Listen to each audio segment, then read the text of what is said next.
उसी स्टेटमेंट की वजह से आज इंडिया के बच्चे बच्चे की जुबान पर लॉरेंस बिश्नोई का नाम। लॉरेंस ने पुलिस को बताया था कि सिद्धू मूसेवाले के मर्डर के पीछे उसी के गैंग के एक मेंबर का हाथ है। बीच में ऐसी भी खबर आई थी कि गोल्डी ब्रार को कनाडा के अंदर ही एक गैंग वॉर के दौरान मार दिया गया। सिपाहियों ने क्रूएलिटी दिखाते हुए लोगों के साथ ही पेड़ों को भी काट डाला। पहली वजह थी प्यार और दूसरी वजह थी पॉलिटिक्स। तो लॉरेंस को सबक सिखाने के लिए उसके अपोनेंट्स उसकी गर्लफ्रेंड को टारगेट करते हैं और उसे दिन दहाड़े जिंदा जला देते हैं। लॉरेंस बिश्नोई 2018 से पहले कोई जानता भी नहीं था कि इस नाम का एक शख्स इंडिया में रहता है जो कि एक गैंगस्टर है और कई क्राइम्स के लिए जेल में जा चुका है। लेकिन 2018 में जगविंदर पटियाल जो एबीपी न्यूज चैनल के एक एंकर है, लॉरेंस बिश्नोई का जेल के अंदर एक इंटरव्यू लेते हैं। इस इंटरव्यू में कई सारी बातें होती है। लॉरेंस इंटरव्यू में बताता है कि क्यों और कैसे वो क्राइम की दुनिया में आया और इसी तरीके की और बातें। लेकिन एक पर्टिकुलर स्टेटमेंट जो लॉरेंस बिश्नोई इस इंटरव्यू में देता है, उसी स्टेटमेंट की वजह से आज इंडिया के बच्चे बच्चे की जुबान पर लॉरेंस बिश्नोई का नाम है। आज इंडिया का हर शख्स या तो लॉरेंस बिश्नोई के बारे में जानता है या फिर उसके बारे में जानना चाहता है। लेकिन ये स्टेटमेंट था क्या? जगविंदर जब लॉरेंस बिश्नोई से पूछते हैं कि आपकी लाइफ का गोल आखिर है क्या, तो लॉरेंस बिश्नोई बड़ी कैजुअली ये जवाब देता है कि उसकी लाइफ का मकसद है सलमान खान को मारना। जीवन का टारगेट क्या है तुम्हारे?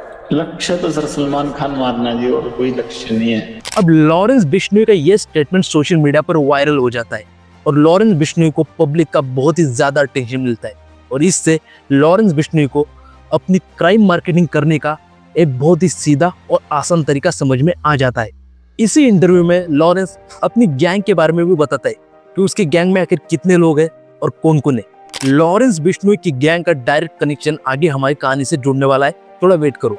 थोड़े टाइम तक लॉरेंस बिश्नोई सोशल मीडिया पर वायरल रहता है, लेकिन फिर धीरे धीरे लोग इसे भूल जाते हैं। हालांकि बीच बीच में लॉरेंस के इंटरव्यू होते रहे और हर इंटरव्यू में ये यही कहते हुए दिखाई दिया कि इसकी लाइफ का जो मकसद है वो है सलमान खान को मारना। लेकिन फिर कुछ टाइम बाद लोगों ने इसे इसकी एक बकवास समझा और इस पर ध्यान देना बंद कर दिया। लेकिन फिर आता है 29 मई 2022, जिस दिन पंजाबी सिंगर और आर्टिस्ट सिद्धू मूसेवाले का मर्डर होता है, वो भी एक गैंग वॉर स्टाइल में। और इस मर्डर की पूरी जिम्मेदारी लॉरेंस गैंग अपने ऊपर लेती है और लॉरेंस बिश्नोई एक बार फिर से सुर्खियों में आ जाता है। लॉरेंस ने पुलिस को बताया था कि सिद्धू मूसेवाले के मर्डर के पीछे उसी के गैंग के एक मेंबर का हाथ है और उसका नाम है गोल्डी ब्रार। लॉरेंस की स्टेटमेंट के बाद पुलिस गोल्डी ब्रार को ढूंढने में लग जाती है, लेकिन गोल्डी ब्रार किसी तरीके से बचते बचाते कनाडा भाग गया। बीच में ऐसी भी खबर आई थी कि गोल्डी ब्रार को कनाडा के अंदर ही एक गैंग वॉर के दौरान मार दिया गया, लेकिन फिर बाद में कनाडा गवर्नमेंट ने खुद इस बात को नकार दिया। उस गैंग वॉर में जो मारा गया था उसका नाम जेवियर ग्लैडनी था। और अभी कुछ दिनों पहले ही मुंबई के फेमस पॉलिटिशियन बाबा सिद्दीकी को भी दिन दहाड़े गोलियां मार दी गई और इस कांड की जिम्मेदारी भी लॉरेंस गैंग ने ही ली। लेकिन अब सवाल ये आता है कि लॉरेंस बिश्नोई जेल के अंदर होते हुए भी ये सब क्यों कर रहा है और कैसे कर रहा है? आखिर लॉरेंस बिश्नोई की सलमान खान, सिद्धू मूसेवाला और बाबा सिद्दीकी जैसे लोगों से दुश्मनी है क्या? जिस तरह से लॉरेंस बिश्नोई को सोशल मीडिया पर हिंदू धर्म का रक्षक और नए भारत का भगत सिंह कहा जा रहा है, क्या उसके पीछे वाकई में कोई सच्चाई है या फिर धर्म की आड़ में लॉरेंस बिश्नोई कोई बहुत ही गंदा खेल खेल रहा है? इस वीडियो के थ्रू आज हम इन सारे सवालों का जवाब जानने की कोशिश करेंगे। इस वीडियो में जो भी बातें मैं आपको बताने वाला हूँ उसमें से कोई भी बात मैं अपने मन से नहीं बताऊंगा। इस टॉपिक पर रिसर्च करने में मुझे 15 दिन से ज्यादा का टाइम लगा है और उसके बाद जो डेटा मेरे पास आया है उसी के बेसिस पर मैं ये वीडियो बना रहा हूँ। और जिन भी सोर्सेज से मैंने वो डाटा कलेक्ट किया है उन सभी सोर्सेज का लिंक मैंने वीडियो की डिस्क्रिप्शन में डाल दिया है। वीडियो खत्म होने के बाद आप खुद से जाकर भी क्रॉस वेरीफाई जरूर करना और फिर वापस आकर कमेंट करके मुझे जरूर बताना कि क्या वाकई में लॉरेंस बिश्नोई नए भारत का भगत सिंह है। गैंगस्टर लॉरेंस बिश्नोई का नाम। दूसरे न्यूज आर्टिकल्स कहते हैं कि उसका एक्चुअल नाम बाल करण ब्रार था और उसने स्कूल में अपना नाम बदला। तो पिछले कुछ दिनों में लॉरेंस बिश्नोई का नाम बहुत चर्चा में सुना होगा और एक ट्विटर यूजर ने तो ये तक कह दिया कि बिश्नोई भारत का नया भगत सिंह। अब यहाँ देखो, लॉरेंस को बनाया जा रहा है क्रांतिकारी।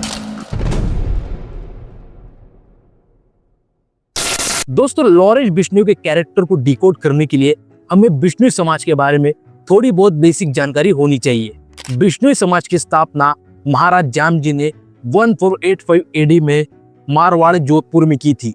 महाराज जामजी को नेचर से बहुत ही ज्यादा लगाव था और वो जानवरों की हत्या के सख्त खिलाफ थे। महाराज जामजी के नेचर और जानवरों को लेकर 29 सिद्धांत थे। उनमें से सिद्धांत 9 में महाराज जामजी ने कहा है, जीवों ऊपर जोर कीजिए, अंतकाल होशी भारू।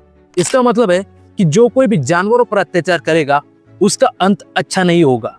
अगर आपको बाकी के 28 सिद्धांतों के बारे में जानना है तो डिस्क्रिप्शन में मैंने लिंक प्रोवाइड करवा दिया है, आप जाकर बाकी के 28 सिद्धांतों को डिटेल में पढ़ सकते हो।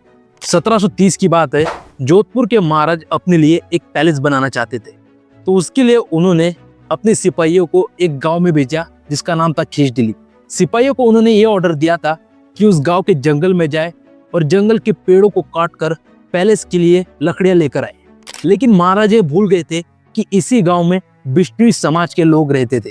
सिपाहियों ने जब जंगल में पहुंचकर पेड़ों को काटना शुरू किया तो उसी टाइम पर बिश्नोई समाज के लोग भी वहां पहुंच गए और सिपाहियों से मिन्नतें करने लगे कि हमारे पेड़ों को मत काटो। लेकिन फिर भी जब सिपाही नहीं माने तो वहां पर खड़ी एक लेडी जिनका नाम था अमृता देवी, वो एक पेड़ से जाकर लिपट गई और उन्हें देखकर बाकी गांव वाले भी एक एक पेड़ से लिपट गए। सिपाहियों ने उन्हें हटने के लिए कहा, उनके साथ जोर जबरदस्ती की, उनके साथ मार पिटाई भी की, पर ये लोग तस से मस नहीं हुए। तो फिर आखिर में सिपाहियों ने क्रूएलिटी दिखाते हुए लोगों के साथ ही पेड़ों को भी काट डाला और उस दिन अपने जंगल को बचाते हुए बिश्नोई समाज के 363 लोग मारे गए थे। अगले दिन जब यह बात जोधपुर के महाराज को पता चली तो वो खुद उस गांव में गए और बिश्नोई समाज के लोगों से हाथ जोड़कर माफी मांगी। यह इंसिडेंट आपको बताने के पीछे मेरा मकसद ये है कि आप समझ सको कि बिश्नोई समाज के लोग नेचर के प्रति काफी ज्यादा समर्पित होते हैं। बिश्नोई समाज के लोगों का ऐसा मानना रहा है कि इस जन्म में जब वो मरेंगे तो उनका फिर से हिरन के रूप में रिकार्नेशन होगा। आपने अक्सर सोशल मीडिया पर ये चीज सुनी होगी कि बिश्नोई समाज की औरतें अपना दूध हिरन के बच्चे को पिलाती है, तो यह बात बिल्कुल सच है। अगर किसी हिरन के बच्चे के, स्पेशली ब्लैक बक के माँ बाप किसी शिकारी के हाथों मारे जाते हैं या फिर किसी भी रीजन की वजह से वो ब्लैक बक का बच्चा अकेला हो जाता है, तो बिश्नोई समाज की औरतें उस ब्लैक बक के बच्चे को अपने बच्चे की तरह ही पालती है और उसे ब्रेस्ट फीडिंग तक करवाती है। आप इसी से अंदाजा लगा सकते हो कि ये लोग ब्लैक बक को अपनी फैमिली मेंबर की तरह ही मानते हैं। और जाहिर सी बात है, अगर कोई इनके फैमिली मेंबर को मारेगा तो फिर उसे इनके गुस्से का सामना भी करना पड़ेगा। तो यह है बिश्नोई समाज का पूरा इतिहास, जिसे मैंने शॉर्ट में आपको समझाने की कोशिश की है। यह चीज आपको बताने के पीछे मेरा सिर्फ इतना ही मकसद है कि जब मैं आपको लॉरेंस बिश्नोई की कहानी बताऊंगा तो उससे आपको क्लियरली समझ में आए कि क्या वाकई में लॉरेंस बिश्नोई सलमान खान के पीछे इसलिए पड़ा है क्योंकि उसने 2 ब्लैक बक्स का शिकार किया था, या फिर इसके पीछे लॉरेंस बिश्नोई का अपना कोई मकसद है। हमारी कहानी शुरू होती है 12 फरवरी 1993 दोतारवाली गांव पंजाब में। इस दिन इस गांव में एक बच्चे का जन्म होता है और इस बच्चे के माँ बाप इस बच्चे का नाम रखते हैं बालकरण ब्रार। बालकरण के जो पिताजी थे वो पेशे से एक पुलिस कांस्टेबल थे और माँ इनकी हाउसवाइफ थी। बालकरण का जो कॉम्प्लेक्शन था वो काफी ज्यादा फेयर था, यानी कि यह बचपन से ही काफी ज्यादा गोरा था, इसलिए बाद में इसका नाम चेंज करके रखा गया लॉरेंस। हमने अक्सर बॉलीवुड में गैंगस्टर्स के ऊपर जो फिल्में बनती है उनमें देखा है कि एक आदमी गैंगस्टर बनने से पहले बहुत गरीब होता है, उसके पास खाने के लिए रोटी नहीं होती, पहनने के लिए कपड़ा नहीं होता, सोसाइटी उस पर बहुत ज्यादा जुल्म करती है, उस पर हर तरीके का टॉर्चर होता है और फिर इसलिए बाद में जाकर वो एक गैंगस्टर में ट्रांसफॉर्म होता है। लेकिन लॉरेंस के साथ ऐसी कोई भी दिक्कत नहीं थी। मीडिया रिपोर्ट्स के मुताबिक जिस गांव में लॉरेंस पैदा हुआ था उस गांव का सबसे अमीर परिवार लॉरेंस का ही परिवार है। इवन लॉरेंस बिश्नोई के कजन ने मीडिया को यह बताया है कि लॉरेंस बिश्नोई का परिवार हर साल उसके ऊपर 30 से 40 लाख रुपए खर्च करता है जब वो जेल में है। तो इससे यह बात तो साबित होती है कि लॉरेंस को पैसों की कभी कोई कमी नहीं थी। इनफैक्ट बीबीसी के इस आर्टिकल में क्लियरली लिखा है कि लॉरेंस बिश्नोई 8वीं कक्षा में ही अपनी खुद की बाइक और महंगे जूते पहनकर स्कूल आता था। ये सारे आर्टिकल्स एक ही बात की तरफ इशारा करते हैं कि लॉरेंस पैसों के लिए तो क्राइम की दुनिया में नहीं आया था। उसके इस दुनिया में आने के पीछे 2 वजह थी। पहली वजह थी प्यार और दूसरी वजह थी politics. But the thing is politics he Lawrence Bishnoi का असली प्यार है। अब ऐसा मैं क्यों कह रहा हूँ, थोड़ा वेट करो, आप आगे समझ जाओगे। क्लास 10th में लॉरेंस बिश्नोई को अपनी एक क्लासमेट पर क्रश हो जाता है और क्रश प्यार में बदल जाता है और दोनों अपनी हायर स्टडीज के लिए 2011 में DAV कॉलेज चंडीगढ़ में एडमिशन लेते हैं। और इसी कॉलेज में लॉरेंस की दोस्ती होती है गोल्डी ब्रार से। गोल्डी ब्रार और लॉरेंस की दोस्ती धीरे धीरे गहरी होने लगी और लॉरेंस अपनी गर्लफ्रेंड को इग्नोर करने लगा। और गोल्डी ब्रार ही वो शख्स है जिसके इन्फ्लुएंस में आकर लॉरेंस बिश्नोई ने 2011 में पहली बार स्टूडेंट पॉलिटिक्स में कदम रखा और student organisation of Punjab university यानी SOPU की स्थापना की और इलेक्शन लड़ने के बारे में सोचा। लॉरेंस को फुल कॉन्फिडेंस था कि वो इस इलेक्शन को जीत ही जाएगा, लेकिन इसके बावजूद भी इस इलेक्शन के लिए लॉरेंस दिन रात मेहनत करता है, दिन रात कैंपेनिंग करता है, लेकिन ऐसा होता नहीं है और लॉरेंस ये इलेक्शन हार जाता है। और लॉरेंस को ये हार बिल्कुल भी बर्दाश्त नहीं होती। लॉरेंस को समझ में आ जाता है कि पॉलिटिक्स में सीधे तरीके से सक्सेसफुल नहीं हुआ जा सकता। तो लॉरेंस सबसे पहले गन खरीदता है और कुछ लड़कों के साथ मिलकर एक ग्रुप बनाता है और उस गन के और अपने ग्रुप के दम पर कॉलेज के अंदर अपना दबदबा बनाने में लग जाता है।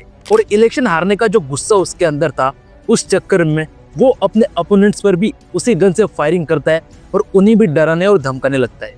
लॉरेंस बिश्नोई का आतंक कॉलेज के अंदर दिन पर दिन बढ़ता जा रहा था। तो लॉरेंस को सबक सिखाने के लिए उसके अपोनेंट्स उसकी गर्लफ्रेंड को टारगेट करते हैं और उसे दिन दहाड़े जिंदा जला देते हैं। और इससे अब लॉरेंस बिश्नोई के गुस्से की कोई भी सीमा नहीं रहती और वो अपनी गर्लफ्रेंड की मौत का बदला तो लेता ही है, पर यही से लॉरेंस बिश्नोई की एंट्री होती है क्राइम की दुनिया में। जिस कांस्टेबल ने उस वक्त लॉरेंस बिश्नोई को अरेस्ट किया था, उसने रिसेंटली मीडिया को एक इंटरव्यू दिया है और उसमें बताया है कि जब पहली बार उसने लॉरेंस बिश्नोई को अरेस्ट किया था तब लॉरेंस बिश्नोई बहुत ही ज्यादा डरा हुआ था और वो बहुत ही ज्यादा रो रहा था। उसने उस वक्त बिल्कुल भी नहीं सोचा था कि यह बच्चा एक दिन इंडिया का सबसे बड़ा गैंगस्टर बन जाएगा। जेल के अंदर जाना ही लॉरेंस बिश्नोई की जिंदगी का सबसे बड़ा टर्निंग पॉइंट था, क्योंकि जेल के अंदर ही उसे क्राइम की दुनिया के और भी बड़े प्लेयर्स मिले। इसीलिए जेल में जाने के बाद भी वो शांत नहीं बैठता और अपने कनेक्शंस को और स्ट्रॉन्ग करने में लग जाता है। इसके 2 महीने बाद ही लॉरेंस बिश्नोई की बेल हो जाती है और बाहर आने के बाद गोल्डी ब्रार के साथ मिलकर लॉरेंस बिश्नोई अपने उस छोटे से ग्रुप को, जिसके बारे में मैंने आपको पहले बताया था, उसे एक गैंग में ट्रांसफॉर्म कर देता है। गोल्डी ब्रार के अलावा लॉरेंस की गैंग को संपत नेहरा, वीरेंद्र प्रताप सिंह एक काला राणा और अमनदीप मुल्तानी ज्वाइन करते। इसी बीच लॉरेंस लॉ की पढ़ाई पूरी करता है और 2013 में उसने LLB की डिग्री हासिल कर ली थी। अब इस सिचुएशन में अगर लॉरेंस की जगह पर कोई और होता तो LLB की डिग्री मिलने के बाद अपनी लॉ की प्रैक्टिस पर ध्यान देता, पर लॉरेंस ने ऐसा नहीं किया क्योंकि उसका पूरा फोकस पॉलिटिक्स पर था और इसी बीच उसका इलीगल बिजनेस भी खूब तरक्की कर रहा था और घर बैठे बैठे ही उसकी करोड़ की कमाई हो रही थी। लॉरेंस बिश्नोई के इलीगल बिजनेस में आर्म स्मगलिंग, लिकर ट्रैफिकिंग, दूसरे क्रिमिनल्स को प्रोटेक्शन देना और भी कई सारी चीजें आती थी। और बाद में बिश्नोई गैंग ने एक्सटॉर्शन का बिजनेस भी शुरू कर दिया। फिर बड़े बड़े बिजनेसमैन, पंजाबी सिंगर्स और एक्टर्स को धमकी देकर लॉरेंस गैंग उनसे पैसा वसूल करती रही और बीच बीच में लॉरेंस बिश्नोई भी जेल जाता रहा और अपने कनेक्शंस को और स्ट्रॉन्ग करता रहा। लॉरेंस बिश्नोई की ये जो पूरी कहानी है, उसके बचपन से लेकर क्राइम की दुनिया में उसकी एंट्री तक, जो कुछ भी मैंने कहा है, कुछ भी अपने मन से नहीं कहा है। डिस्क्रिप्शन में मैंने वो सारे सोर्सेज का लिंक प्रोवाइड करवा दिया है। वीडियो खत्म होने के बाद आप खुद से जाकर भी वेरीफाई जरूर करना। लॉरेंस की जो पूरी कहानी मैंने आपको बताई है, उसमें कहीं भी आपको हिंदू धर्म, श्री राम या फिर भगत सिंह या फिर ब्लैक बक का जिक्र देखने को नहीं मिलेगा। अगर कुछ देखने को मिलेगा तो वो पॉलिटिक्स और पावर और उस पॉलिटिक्स और पावर के लिए किया जाने वाला वायलेंस। लेकिन जब जगविंदर पटियाल 2018 में लॉरेंस बिश्नोई का इंटरव्यू लेने वाले थे, तो उस इंटरव्यू से पहले लॉरेंस बिश्नोई ने अपना लुक बिल्कुल भगत सिंह की तरह ही कर लिया था। माथे में तिलक, मूंछों में ताव, चेहरे के एक्सप्रेशंस और जवाब देने का तरीका ऐसा कि इससे बड़ा देशभक्त और सनातनी दूसरा कोई और इंसान है ही नहीं। और ये सब करने के पीछे सिर्फ एक ही मकसद दिखाई दे रहा है कि लोग उसे एक सच्चा हिंदू योद्धा कहे और जो भी क्राइम्स उसने किए हैं उन्हें नजरअंदाज कर दे। आज की डेट में ये काम सिर्फ लॉरेंस बिश्नोई नहीं कर रहा है, बल्कि हर दूसरा क्रिमिनल यही कर रहा है। कोई भी क्राइम करो, लेकिन सोशल मीडिया पर आकर सबसे पहले कहो जय श्री राम। राम राम सभी को, Ram Ram ji, welcome. Social media पर आकर सिर्फ एक 3 शब्द बोलने से आपने कितने क्राइम किए इस बात को लोग भूल जाते हैं और आपकी एक फैन फॉलोइंग रातों रात डेवलप होना शुरू हो जाती है। ये 3 शब्द बोलने के बाद आप किसी की भी बेइज्जती करो, गाली दो, किसी की भी इंसल्ट करो, किसी को भी मारो पीटो, कुछ भी करो, इससे आप एक क्रिमिनल की कैटेगरी में बिल्कुल भी नहीं आते, बल्कि सोशल मीडिया पर आप एक सिग्मा और एक अल्फा मेल बन जाते हो। और यह फॉर्मूला एक बहुत ही सक्सेसफुल फॉर्मूला है और इसी फॉर्मूले का यूज लॉरेंस बिश्नोई ने भी किया और अपने इस मकसद में वो कामयाब भी रहा। आज की डेट में सलमान खान के साथ भले ही उनके फादर का नाम ना जोड़ा जाए, लेकिन लॉरेंस बिश्नोई का नाम जरूर जोड़ा जाता है। आज की डेट में जितना बड़ा सेलिब्रिटी सलमान खान है, उतना ही बड़ा सेलिब्रिटी लॉरेंस बिश्नोई भी बन चुका है। आज की डेट में लॉरेंस बिश्नोई के पास फॉलोवर्स की कोई कमी नहीं है और ये फॉलोअर्स ऐसे हैं जो उसके कहने पर जान दे भी सकते हैं और जान ले भी सकते हैं। कई सारे लोग ऐसा आर्गुमेंट भी करते हैं कि नहीं भाई, सलमान खान ने तो ब्लैक बक्स को मारा था और यही रीजन है कि लॉरेंस बिश्नोई उसके पीछे पड़ा हुआ है।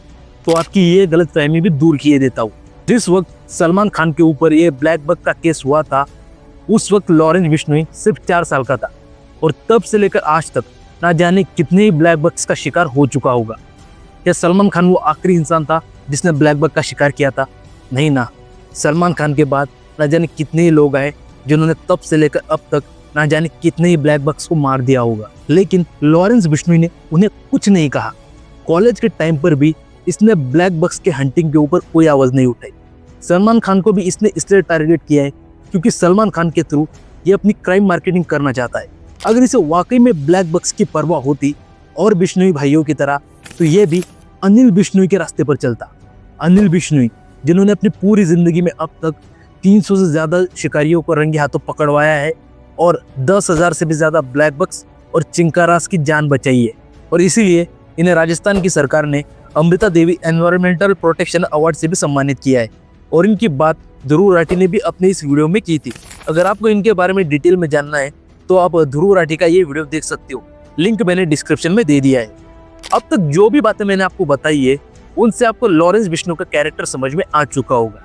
एक तरफ है इसी बिश्नोई समाज के वो लोग जो अपने जंगल को बचाने के लिए अपने आप को कटवा लेते हैं, वही दूसरी तरफ है लॉरेंस बिश्नोई जो एक इलेक्शन हारने से इतना ज्यादा गुस्सा हो जाता है कि गन उठाकर और गैंग बनाकर वायलेंस करना शुरू कर देता है, जिसका खामियाजा इसकी गर्लफ्रेंड को भुगतना पड़ता है। एक तरफ है अनिल बिश्नोई जैसे लोग जो अपनी पूरी जिंदगी ब्लैक बक की हिफाजत में लगा देते हैं, वही दूसरी तरफ है लॉरेंस बिश्नोई जो अपनी कम्युनिटी के इतने सेंसिटिव टॉपिक को अपनी क्राइम मार्केटिंग के लिए यूज करता है।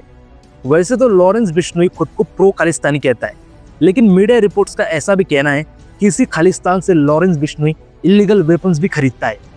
तो वो लोग जो लॉरेंस बिश्नोई के फॉलोअर्स बने बैठे हैं, मैं उनसे कहना चाहूँगा कि लॉरेंस बिश्नोई हिंदू धर्म के लिए या फिर हमारे देश के लिए नहीं, बल्कि अपने फायदे के हिसाब से दोस्त और दुश्मन बना रहा है और वो ये सब इसलिए कर रहा है ताकि वो दाऊद इब्राहिम को हटाकर अंडरवर्ल्ड का पूरा कंट्रोल अपने हाथ में ले सके। अब मैं आप लोगों से पूछना चाहता हूँ, क्या वाकई में लॉरेंस बिश्नोई नया हिंदू डॉन या फिर नए भारत का भगत सिंह है, या फिर आपकी नज़र में वो एक ऐसा इंसान है जिसे पावर की बहुत ज़्यादा ग्रीड है और उस पावर को पाने के लिए वो किसी भी हद तक जा सकता है? तो बस दोस्तों, आज की वीडियो में इतना ही।